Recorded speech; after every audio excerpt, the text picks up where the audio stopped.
اپنی زندگی میں اللہ کی مدد کی طرف بڑھیں، مالک کی مدد کا حصول اختیار کرنے کی کوشش کریں، اللہ کے ساتھ اپنے آپ کو جوڑیں۔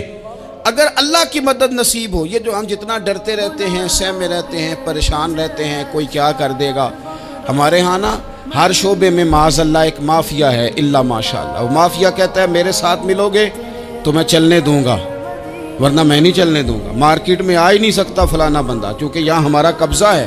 اور میرے بھائی پھر بہت سارے لوگ جن کی نیتیں اور ارادے بڑے اچھے ہوتے ہیں شروع میں، وہ بھی اس مافیا کا شکار ہو جاتے ہیں اور ان کے رنگ میں رنگ جاتے ہیں۔ یاد رکھنا، کسی شخص کی بلیک میلنگ کا کبھی شکار نہ ہونا، کبھی کسی کی میٹھی اور مسجع مکفہ باتوں کا شکار نہ ہونا۔ کوئی کیا کر سکتا ہے اگر اللہ مددگار ہو تو؟ جس کو رب کریم اٹھانا چاہے اسے کوئی گرا سکتا ہے؟ ہم یہ ڈرے ڈرے سہمے پریشان فیصلہ کرنے کی طاقت نہیں، مجھے چلنا چاہیے کہ نہیں، اٹھنا چاہیے کہ نہیں، کرنا چاہیے، اٹھ باندھ کمر کیوں ڈرتا ہے؟ پھر دیکھ خدا کیا کرتا ہے۔ حضرت عبداللہ ابن عباس فرماتے ہیں میرے نبی پاک علیہ السلام نے میری تربیت فرمائی، حضور نے میری تربیت فرمائی، اور محبوب پاک علیہ السلام نے فرمایا عبداللہ یاد رکھنا، یہ نوجوان دوست میری بات لکھ لیں، پریشان لوگ میری بات لکھ لیں، جن کے پاس قوت فیصلہ نہیں وہ اس بات کو لکھ لیں۔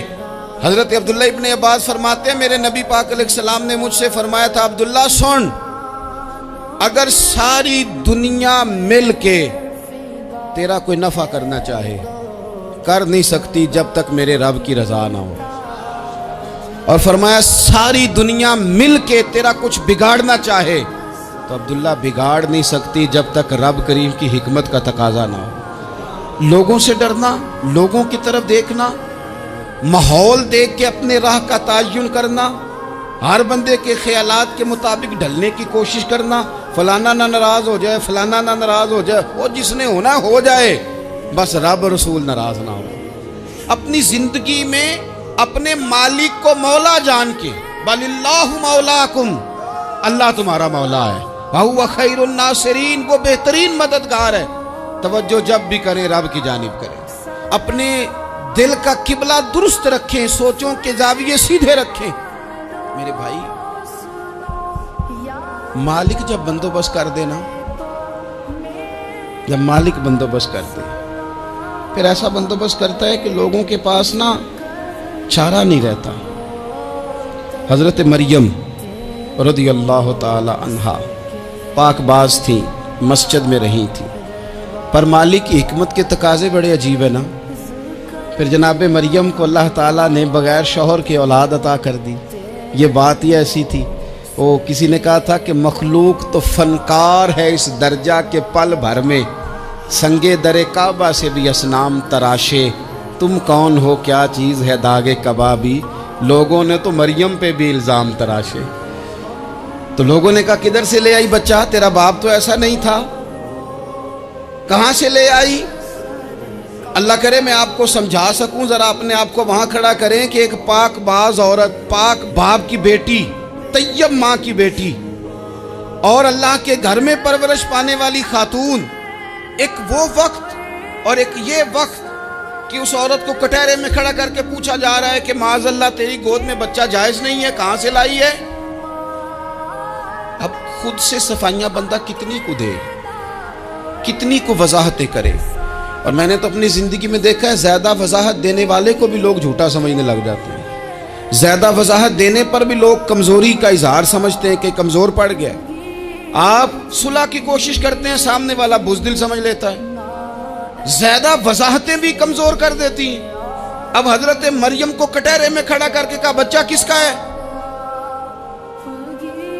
تو پھر خدا بندوبست جب کرے، اللہ جب مددگار ہو، تو پھر حضرت مریم کی گواہی درختوں سے نہیں دلوائی، اس نے پتوں سے نہیں دلوائی، پھر فرشتے نہیں بھیجے۔ حضرت مریم کہنے لگی مجھ سے نہ پوچھو، وہ جو پنگوڑے میں ہے اسی سے پوچھ لو، ان سے پوچھو نا، وہ کون ہے پوچھ لو، ان سے کر لو سوال۔ انہوں نے کہا پنگوڑے میں چند دنوں کا بچہ، یہ جواب دے گا؟ مددگار تھا رب، ان کی برات کا اعلان کرنا تھا مالک نے، اور جب مالک اعلان کر دے، جب مالک تیری صفائی دینا چاہے، جب مالک تجھے دنیا کے سامنے نکھارنا چاہے، تو پنگوڑے میں لیٹے حضرت عیسیٰ بول کے کہنے لگے انی عبداللہ آتانی الکتاب، فرمایا میں اللہ کا بندہ ہوں، رب نے مجھے کتاب عطا کر کے نبی بنا کے دنیا میں بھیجا ہے، میں اللہ کا بندہ ہوں، کتاب لے کے آیا ہوں، نبی بن کے آیا ہوں۔ پھر پنگوڑے سے اعلان ہو گیا، پھر بچہ بول پڑا۔ اور یہ ایک دفعہ نہیں بات ہوئی، یہ بنی اسرائیل میں ایک جریج نام کے شخص بھی تھے جو نماز پڑھ رہے تھے، بعض نے لکھا ہے نفل نماز تھی، اماں نے پکارا تو آئے نہیں، تو ماں کے منہ سے نکل گیا تو اتنی دیر تک مرے گا نہیں جب تک کسی بے حیا عورت کا منہ نہ دیکھ لے۔ تو وہ عبادت گزار تھے، لیکن لوگوں نے ان کی عبادت، ریاضت، پرہیزگاری کو نہیں دیکھا، بس ایک عورت کو بھیج کے الزام لگوا دیا۔ وہ عورت آیا جایا کرتی تھی، اب آ جاتی ہیں عورتیں، مسئلہ پوچھنے کی نیت سے بھی آ جاتی ہیں۔ ماحول میں کچھ جگہ ایسی بھی ہیں جہاں عورتیں دم کرانے کے بہانے آ جاتی ہیں۔ وہ خاتون آتی جاتی تھی اس خانقاہ پہ، آستانے پہ، یہ بخاری میں موجود ہے، پھر اس نے کہا میری گود میں جو بچہ ہے یہ انہی کا ہے۔ مجھے بتائیں کیسے بندہ وضاحت دے؟ حالات خراب ہو گئے، لوگ کٹیا جلانے لگے، ماحول اور طرح کا بن گیا۔ میرے نبی پاک علیہ الصلوۃ والسلام فرماتے ہیں پھر اس رب کے بندے نے کہا مالک تو کریم ہے، تیری مشیت کا تقاضا آیا جو میری ماں نے جملے بولے تھے، پر اب میں وضاحت دینے کے قابل نہیں رہا، اب تو ہی کرم کرے گا تو دروازہ کھلے گا۔ تو وہ چند دنوں کا بچہ پنگوڑے میں بول کے کہنے لگا میں اس درویش کا نہیں، میں تو فلانے چرواہے کا بچہ ہوں، وہ جو بکریاں چراتا ہے۔ رب کی مدد کو پکاریں، اپنے ساتھ اپنے مالک کی مدد کو شامل کریں، تھوڑے رزق پر بھی گزارا اچھا ہونے لگ جائے گا۔ سارے لوگ آپ کو گرانے کی تدبیریں کر رہے ہوں گے اور مالک آپ کو عزتیں عطا فرما دے گا، اس کی بارگاہ سے حکمت کا تقاضا اور ہو جائے گا۔ ہم نے ساری زندگی لوگوں کو راضی کرنے میں گزار دی، ساری زندگی بڑھاپا آ گیا بچوں کو پالتے، اور بچوں نے آخری عمر میں کہہ دیا ابا اگر کوئی ڈھب کا کام کر لیتے تو آج ہمارے دن بھی پھر نہ جاتے۔ ساری زندگی گزار دی بہن بھائیوں کو راضی کرنے میں، ساری زندگی گزار دی ذمہ داریاں اٹھانے میں، ان کو 99 دفعہ دیا، ایک دفعہ نہیں دیا تو انہوں نے کہہ دیا تو نے تو کبھی دیا ہی نہیں، تو تھا ہی نہیں۔ ساری زندگی محلے داروں، علاقے والوں کو راضی کرنے میں گزار دی۔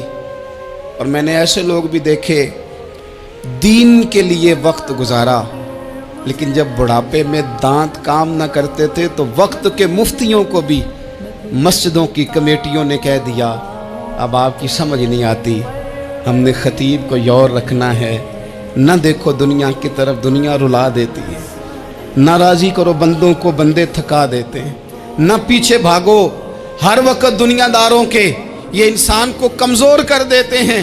وہ تو کریم ہی بڑا ہے، 2 آنسو زمین پر بعد میں گرتے ہیں، بندے کے گناہ سارے پہلے معاف فرما دیتا ہے۔